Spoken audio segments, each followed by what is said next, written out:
বাংলাদেশের ইউজ কার মার্কেট থেকে টয়োটার 3টা স্মার্টেস্ট পারচেজ কি হতে পারে এই ভিডিওতে বলবো। দেখেন, আমাদের টার্গেট হবে হাইপ পিসেস বাদ দিয়ে আন্ডাররেটেড জেমস খুঁজে বের করা। 3 নম্বরে যে গাড়িটা থাকবে সেটা থাকবে করোনা প্রিমিয়াম। 10 লাখ টাকার নিচে আপনাকে ভালো মতো সার্ভ করতে পারবে ইএফআই ইঞ্জিন বা ওল্ড জেনারেশনের গাড়ির মধ্যে শুধুমাত্র ক্যারিনার টিআই আছে, কিন্তু ক্যারিনার টিআইটা কিন্তু রিসেল মার্কেটে খুবই ডিসেন্ট একটা প্রাইসে সেল হয়। করোনা প্রিমিয়াম 1600 সিসি, 30,000 টাকা ট্যাক্স বেশি, এই জন্য এটার ডিমান্ডটা কিন্তু অনেক কম। আপনি যদি ইউজ মার্কেটে দেখেন যে একটা করোনা প্রিমিয়াম 5.5 লাখ টাকা আর সেম কন্ডিশনে একটা ক্যারিনার টিআই 7.5 লাখ টাকা, তাহলে আপনার কাছে 2 লাখ টাকা এক্সট্রা থাকতেছে। আপনি যদি 50,000 টাকা রিসেলে লসও খান, তাও কিন্তু 5 বছরের ট্যাক্স দেওয়ার টাকা আপনার বেঁচে যাচ্ছে। এটা কিন্তু প্রজেক্টের হিসাবে আপনি চিন্তা করলে অনেক ভালো টিউনেবিলিটি আছে গাড়িটার, আপনি 4AG করতে পারবেন আর তখন রোড লিগ্যালও থাকবে। এটার ইন্টেরিয়রটা আমার পার্সোনালি অনেক পছন্দ, এক্সটেরিয়রও হালকা মড করলে ভেরি নাইস। ক্যারিনার টিআই থেকে এটা যদি আপনি 1.5 লাখ টাকা বা 2 লাখ টাকা কমে একটা সেম কন্ডিশনের গাড়ি পান, অবশ্যই করোনা প্রিমিয়ার দিকে যাওয়া উচিত, তাহলে আপনি একটা ভেরি স্মার্ট পারচেজ করলেন। নাম্বার 2 তে যে গাড়িটা থাকবে সেটা হচ্ছে টয়োটা অ্যালেক্স অথবা রানস অথবা অনেকে এটাকে রান এক্সও বলে। আপনি যদি 2005 এর একটা এক্স করোলা 12.5 এ পান, অ্যালেক্স অথবা রানস আপনি পেয়ে যাবেন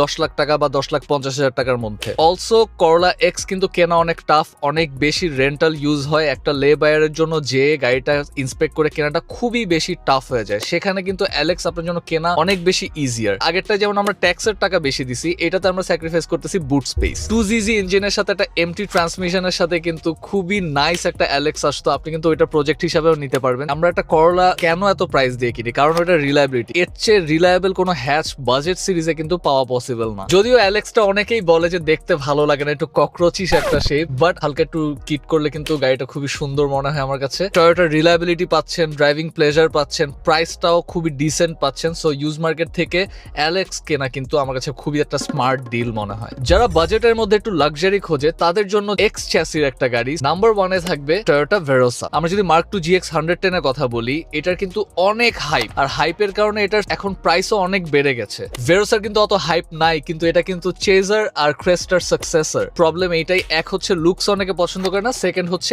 এক্সটেরিয়র আর ইন্টেরিয়র যেসব ছোটখাটো পার্টস ওগুলি অনেক রেয়ার আর এক্সপেন্সিভ মার্ক 2 কম্পারিজনে।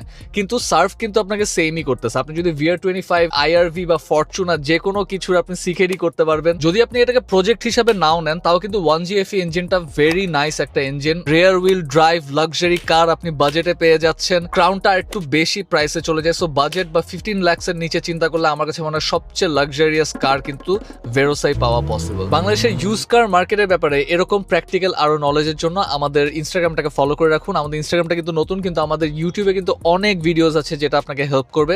সো অবশ্যই আমাদের ইউটিউব চ্যানেলটাও ঘুরে দেখবেন।